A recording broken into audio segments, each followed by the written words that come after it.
Mark, great to see you. Thanks for man. coming. I want to kick off really talking about investing in general. Okay.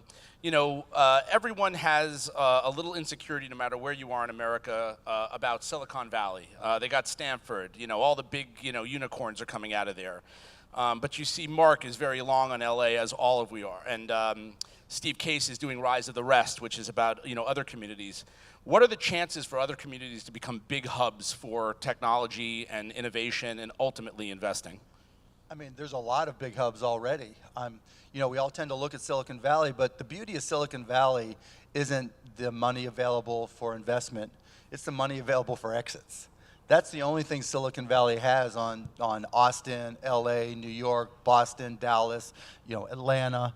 Where there's smart kids, where there's smart people, there are smart opportunities. And so, I've said this to many a different mayor that the money will find the brain power, but the challenge is finding the exits. And part of the problem is companies don't go public anymore. We're finally getting Snapchat to potentially go public in the near-term future. But I don't understand the reticence to going public, And so I think if more companies start to go public from Dallas, Austin, LA, or whatever, I think that'll shift the balance of power very quickly. What do you think the reason they aren't going public? Is it that they want that 7 to 9 year long ball that Facebook had, or are they afraid to be public company CEOs? I think they're afraid to be public company CEOs. They think culturally it'll change them. You always hear the discussion of, well, I don't want to have to fight, every quarter to hit a number and to explain to Wall Street. When the reality is, fewer and fewer companies are issuing guidance every quarter. The reality is, look, just from a supply and demand perspective, 20 years ago when the dot-com thing hit, there were 9,000 public companies. Now there are 4,000 public companies, and when you talk to people at the different exchanges, they're seeing a net negative. That's why NASDAQ and New York, they're all fighting each other for listings because so few companies are going public. So the reality is there's a ton of money that is only available to public companies that all these tech companies, all these companies in general are missing. So I think it's just plain stupid not to look at going public. And what does the street have to do with that? They're very myopic. They're looking at quarter. They don't necessarily think long ball. What do they need to do to change, or how does a company that's going to go public deal with them differently? That's easy, right? They want to make money, and so they're going to find ways to help you go public because there are so many investors. Look, versus 20 years ago, there's so much more money. There's so much more access to information. 20 years ago, during the dot-com hit, you had to depend on an analyst. They were the ones that had access to information, and they were the ones that would talk about a company because there really wasn't an internet that had all this generally available information. Now that's changed. The amount of information is almost overwhelming on any company. And so, I don't think it's so much Wall Street. I think it's just the CEOs and their investors. And right now, part two to all this is big public companies have learned that they don't have to invest in R&D. All they have to do is talk to their VC friends and buy their best companies. And rather than those companies going public and having to compete with that big public company, they'll just buy them, sure. Right? We just saw that with Cisco and Applied Dynamics, right? Right before they're about to go public, just buy them, eliminate a potential competitor. I think that's bad for everybody. And so if more and more companies go public, you'll see more and more competition. Imagine if Instagram went public. Imagine if Oculus, lawsuit aside, went public. There's so many examples of up-and-coming great companies, Twitch, that Amazon bought. Right? If all these companies were public, we'd be talking about this great renaissance, and we'd be able to see all these companies and how they're doing, and they'd be much more in the public conscious. Instead, Amazon buys Twitch, which is great, brilliant acquisition. Facebook keeps on buying companies. If those, that as a country, that's not good for us. And who else is out there? You hear these, all these isms like, the average company goes for 50 million and Google does X number of acquisitions a year, and it's Facebook, it's Google, it's Amazon.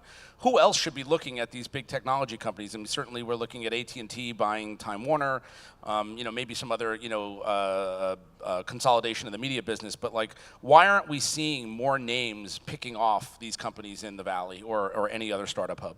They are. But they're just smaller. They do it sooner, so they don't have to report it.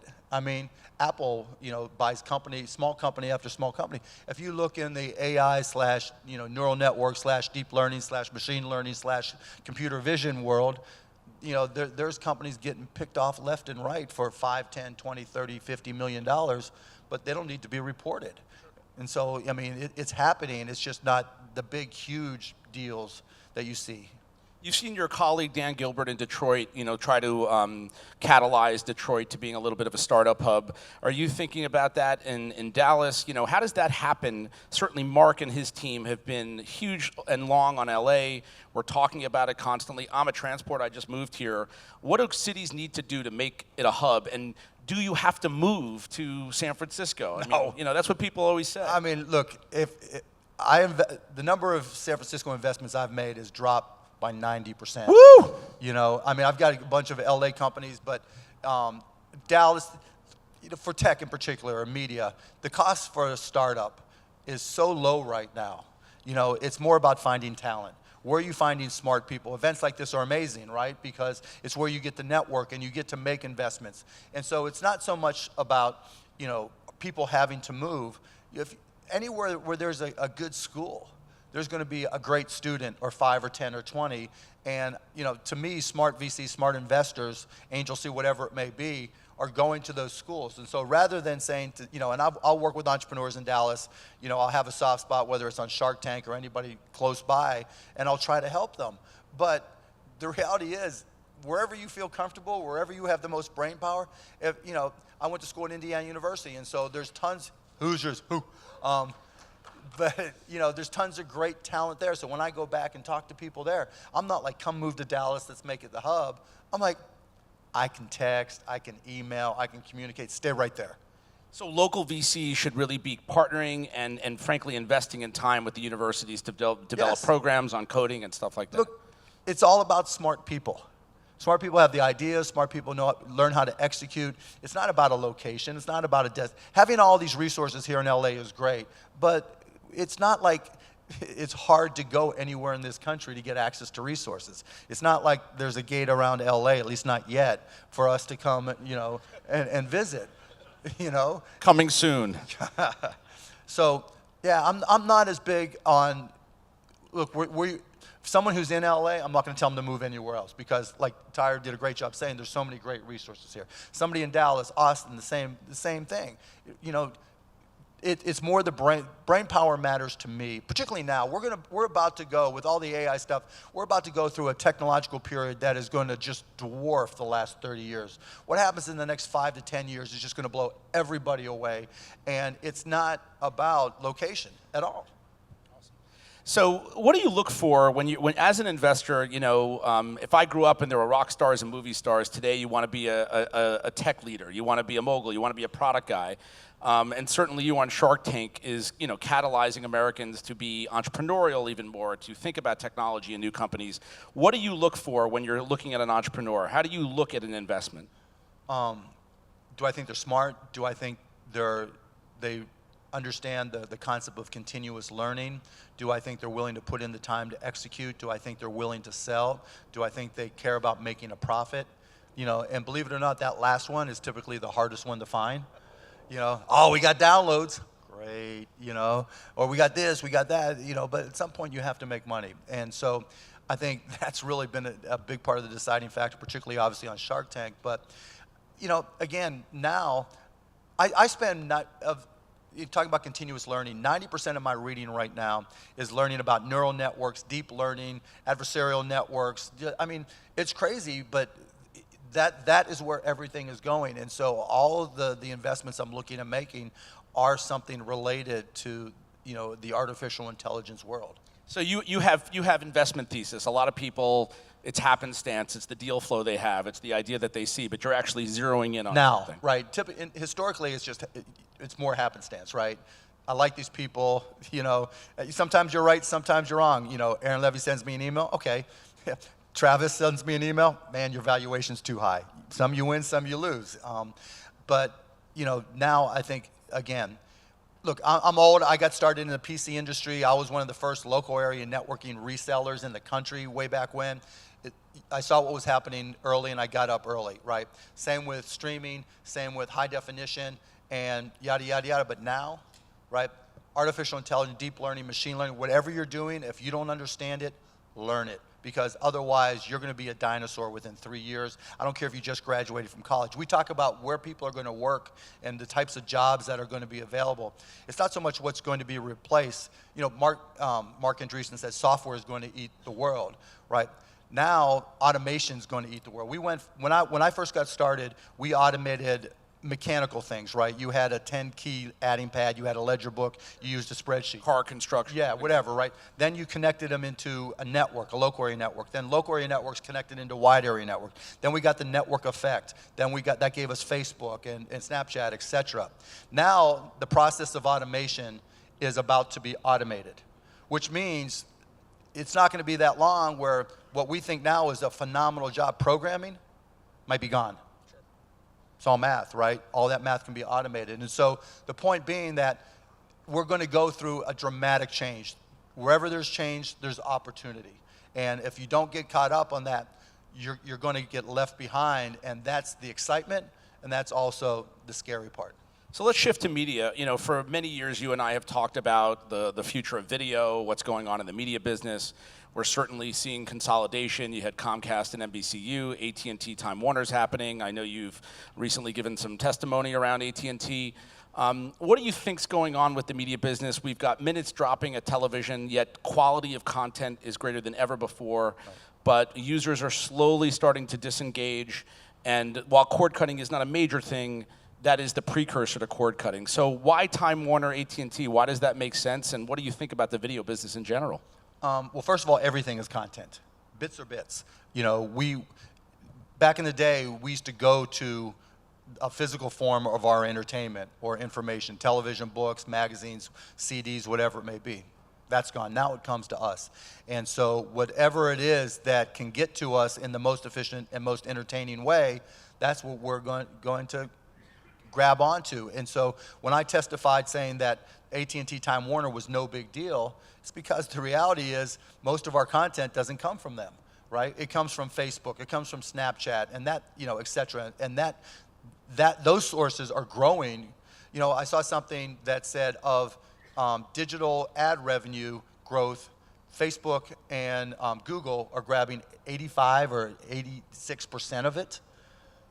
You know, that tells you everything you need to know. And so it's not about video per se, it's about where are we finding our entertainment, or how is our entertainment finding us? So what's all the scuttlebutt in Washington about this may not be a good deal for consumers? I mean, if an investment banker comes into you now in the media business, they show you a slide which is Google, Apple, and Facebook, which are basically like, you know, 9 feet tall. And Netflix. You know, and Netflix, yeah. And then AT&T, Time Warner is like a little kid brother. Right. And, you know, NBCU, Comcast is a runt, and then everybody else is a subscale play. I mean, what are they talking about? We have a president that's never sent an email in his life. Amongst other things. Yeah. I mean, that's part of the drill, right?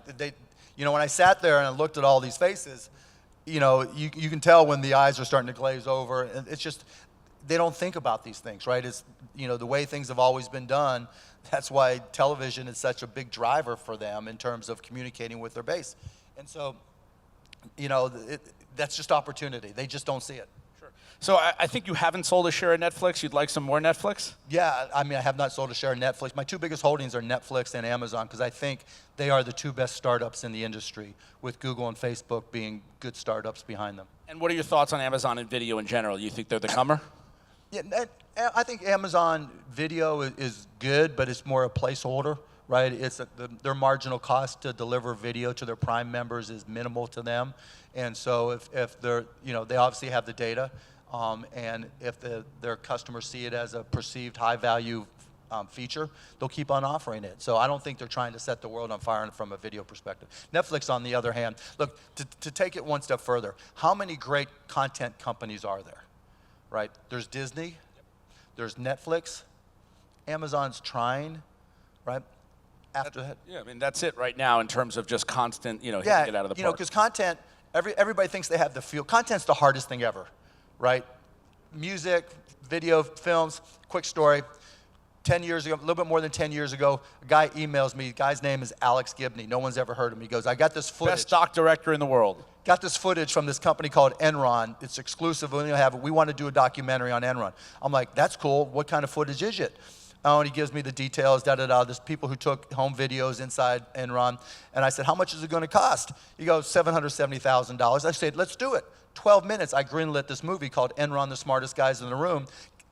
Got nominated for an Academy Award. At the time, it was a top 10 grossing documentary ever. I'm thinking, this shit's easy, right? The next movie I get, right, my partner Todd Wagner comes in and we got this black and white movie about the news business. It's called Good Night and Good Luck. It's $8 million. We're going to split it with this other company, $4 million each. You want to do? Oh yeah, let's do it. 2 minutes. We say yes. Gets nominated for 6 Academy Awards. I'm going, this shit's easy. You haven't heard of a movie we've made since, right? That's the problem with content, right? It's hard. Got it. So a little bit of a shift. So I'm at Sundance. You know I love movies, and I go to see the Gawker documentary, Nobody Speak, about free speech. And when the Gawker case was going on with Peter Thiel, my feeling was there were no heroes in that case, and I probably let my own personal taste get in the way of saying, Gawker maybe deserved it at the time. And I think I was wrong, and I think it really was a First Amendment issue. And watching this movie with Floyd Abrams, who's a First Amendment lawyer, and Margaret Sullivan from the Washington Post, I am terribly scared about the safety of the Fourth Estate. Mm-hmm. It protects us. And there are times where the media has gone overboard or people haven't done their jobs, and if there's an upside to Trump, I think people are doing them. But how are we going to protect the Fourth Estate? Just by doing what we do, right? I mean, sometimes you got to say what the fuck and just do what you do. And I think now's as important a time as ever. I was just talking to Jared. In the bigger scheme of things, what hopefully is less than 4 years, it's like college. How fast did college go by, right? And so I think Trump was in Delta Tau Chi, in fact. I don't think he got in, right? But he could have been a good flounder. But in any way, I'm dating myself. But Animal House guys. Yeah. But seriously, now, I mean, if I'm at the New York Times, the Washington Post, CNN, I'm getting juiced, right? Because when he's putting media front and center. Now you're going to get to do your job, and people are going to pay attention. What you can't do is get caught up in trying to make him happy or his followers happy. So everyone got summoned to Trump Tower. I can tell you that I called some of the network heads, some of the heads of the newspapers. I said, you don't get summoned anywhere. You don't make deals with politicians. I mean, does that scare you? Do you think that's happening? I mean, I think there is this thing where they are so shell-shocked. I saw you on Twitter talk about Democrats and compromise, right. And Bannon and that. No, I said negotiate, not compromise. Negotiate. Big difference. I see that happening right now, where the system is so shell-shocked that I do believe that sometimes the media and/or politicians are playing into his hand. Nah, he's not that smart. And so, I feel so good today. Yeah. Look, he's the president. If he calls me up and says, would you come for a meeting? Of course you're going to say yes. Does because I meet with this guy mean I'm compromising my principles? No. Like if you go back on my blog Maverick, I used to crush Obama on how he dealt with entrepreneurs. He invited me to the White House. Okay, we discussed it. I still crushed him afterwards, but we agreed on some things, disagreed, and we got to be friends, right? Trump, just because he invites you in, means nothing, right? It's a photo op. Yeah, it's a photo. My history with him, right? It just says everything. 1 minute we're getting in these stupid Twitter battles, right? The next minute, when he first came out, look, I was the first guy to support him when he came out. I said he was great because he was candid. He said what was on his mind. He wasn't scripted, and I meant it. I just didn't realize how stupid he was, And so, you live and you learn. But when you go to meet him, and here's the challenge with Donald, if we're going to go to politics now. When you sit it seems to seep into everything, and everything, it's so important right? to all of us. Look, when you sit down with him or talk to him on the phone, he's personable. He's nice. He comes across and think, okay, this guy's all right. There's nothing wrong with him. And then for whatever reason, the minute you walk out the room, he's Dr. Jekyll and Mr. Hyde, and he goes on all these tweet storms and everything that we've seen and the crazy stuff he said and tried to do. And so I think what people have to recognize, you have to remember why he won the election, right? I fell into the same trap. Media has to be careful not to fall in the same trap. We fall in the trap of first rolling our eyes and then trying to thinking we're going to use logic to convince his supporters to change their minds. It doesn't work. It won't work. it's like a wedding, right? You can't convince somebody who just went to a wedding that the bride or groom was ugly, right? It just doesn't work. And so I tweeted and I said in an interview that 23% of the population eligible voters voted for him, right? 25% of eligible voters voted against him. 52% didn't vote. It's not, I've given up trying to convince. So if someone trolls me on Twitter, it's not, or wherever, I'm not trying to convince you why he's an idiot, right? So or you're why not changing minds, but there are lots of undecideds is where we're going to go. That's where the media should change his mind. You know, when he tweets, so what? What percentage? 15% to 20% of adults in the United States are on Twitter, right? And so, and I saw 9% of people use Twitter for news, you know. A little higher percentage on Facebook. We don't get information from him from his tweets. We get information from all of our media sources that we use. And so how the media covers his tweets is more critical than anything he actually But tweets. we are getting baited. I mean, I see the tweets. I can't help myself. It's like the Oreos in the mini bar. I mean, it drives me crazy, you know? Yeah, but that's the whole thing, right? Like, you wake up in the morning. He's the only person I get an alert on, right? And so you wake up in the morning, you go, are you fucking kidding me? How many people do that every morning when they see his tweet? Literally. Yeah. You know, John Oliver said, you know how I said we were down here? Well, we're now down to China. Right. But that's who he is. That's who he is. It's not going to change. And do you think at all that it is a strategy or a plan or an affliction, the way he reacts? It's an affliction. Look, if you've ever seen me at a basketball game screaming and yelling at refs versus the other, 22 hours in that day, you couldn't find a person I've yelled at in the last 20 years, right? Except during those 48 minutes of a basketball game. That's my affliction, right? We're all wired, Oreos at the mini bar, we're all wired a certain way. That's who he is, right? It ain't gonna change, right? But what is critically important is how we respond. Demonstrations, yes, but they have to be peaceful, right? They have to be civil, right? Because that's what's going to get everybody to start to think twice. Because at some point, results matter. At some point, everybody, whether you voted for him, didn't vote, or voted against him, all the evidence is going to be right in front of you. The jobs report, is going to be the jobs report. The unemployment rate is going to be the unemployment rate. And then for each of us individually, our taxes are going to be our taxes, but our paycheck, the net of our paycheck is going to be the net of our paycheck. At some point, either it changed or he didn't. And we're going to go through this process where he blames it on the media because you have to have a bad guy. Then he'll blame it on somebody who works for him and say, yeah, so-and-so screwed up. I'm going to give him another chance. You guys got it wrong. And then he'll fire that person.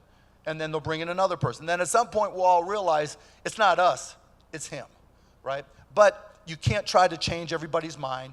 You can't just accept him. You can't normalize him. You want to demonstrate peacefully where you can, but you don't want to go out there and try to change people's minds. Just communicate. But it is hard to be patient when he's such an idiot. So let's talk about, we talked about tweeting and we talked about social media. You and I had a conversation about 2 months ago where we were trying to sort of brainstorm around how you deal with trolling on social networks. Yeah.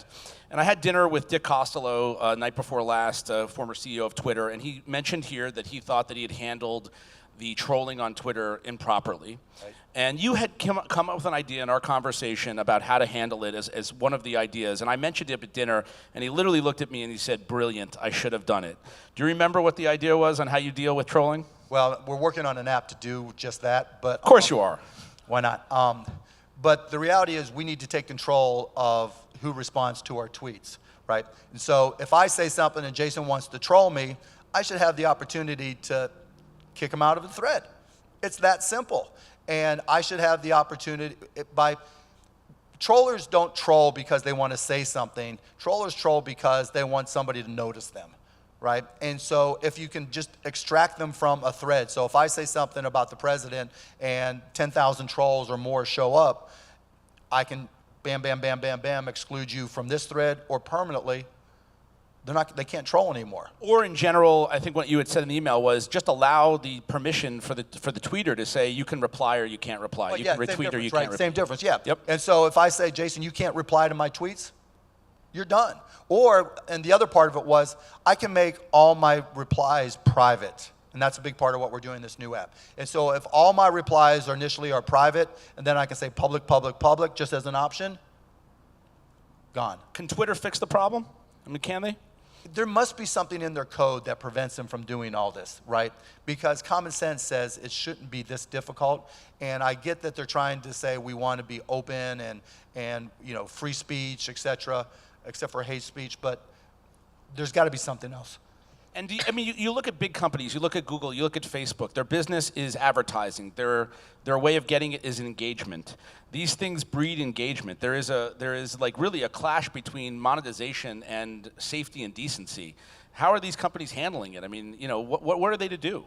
Artificial intelligence.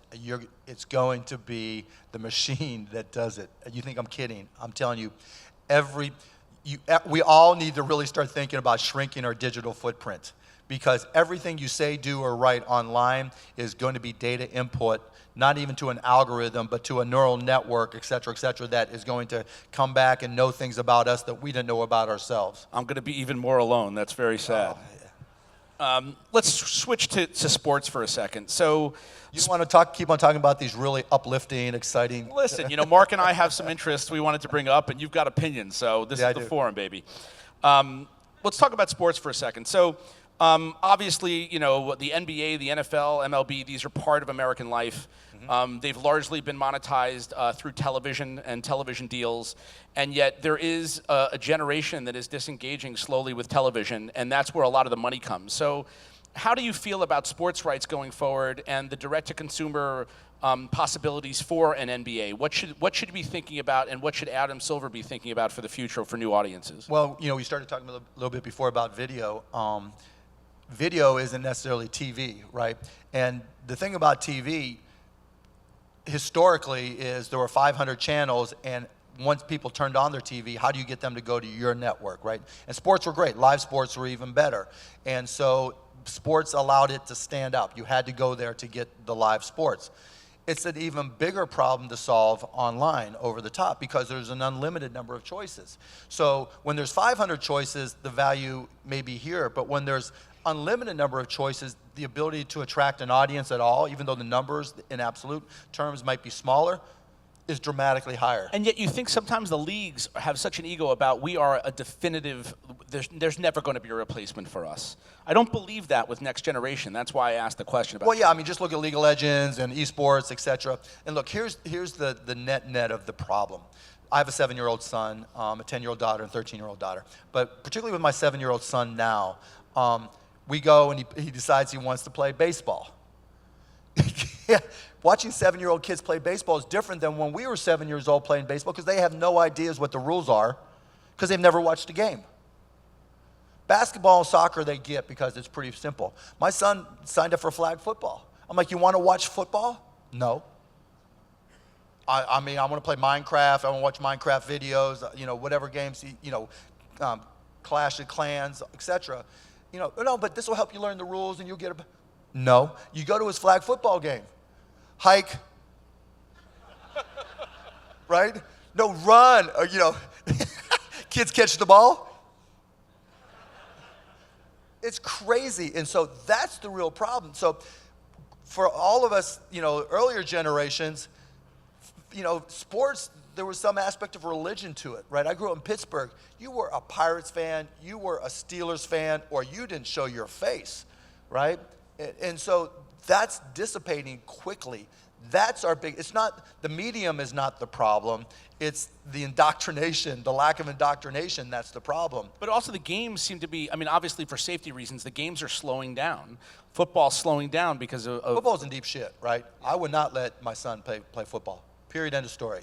You know, and there's just some surveys that came out that showed, I was surprised that 43% of millennial parents would let their kid play professional football. But when you see football players themselves retiring in their mid-20s, right when in the prime of their careers, that tells you all you need to know. And so I think football has got a real long-term problem that has nothing to do with, you know, sports TV rights. And what about the NBA? Should they be changing the way the game is played, the way the game is shot? No, the NBA is perfect in every way except for the Clippers.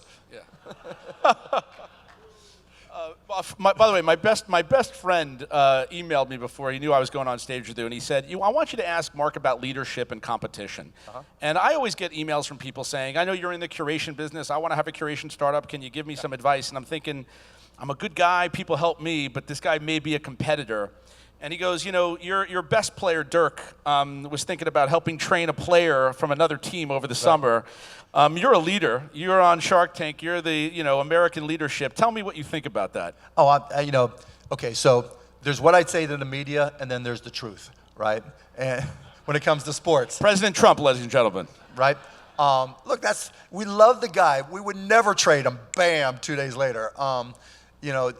But that's sports. It's not quite as important as presidential politics. But look, I told the media that, of course, I didn't want him working with them. But the reality is, I'm proud of having a guy like Dirk that everybody looks up to, and the fact if he wants to help support the next generation of NBA stars, that's good for all of us. And you also told him to take the charge, essentially. Yeah, right. Well, let him fall on the ground. Exactly. But again, back to NBA. Is there anything the NBA should be doing differently with media to make it more of a sport for the future?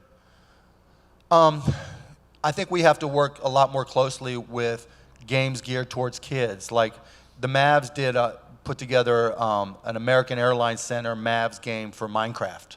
Now we had to fight Microsoft over stuff, and I pushed the NBA to do that. We're getting more into esports. I think NBA 2K becoming a team sport that is competitive and has professional opportunities, that will make a huge difference because gaming, 2K in particular, every kid who plays knows every player down to the 15th player on every roster, and that's a big advantage we have. Cool. Listen, Mark, thanks for coming out. I can tell you, I am a transplant to LA. It's never been a better time to be here. And entrepreneurs out here understand. And by the way, I've had a place in Manhattan Beach for 20 years. Awesome. So, this town understands brand, storytelling, data, product, and technology. That is a unique thing. LA rocks. I am long on LA. Thank you, guys.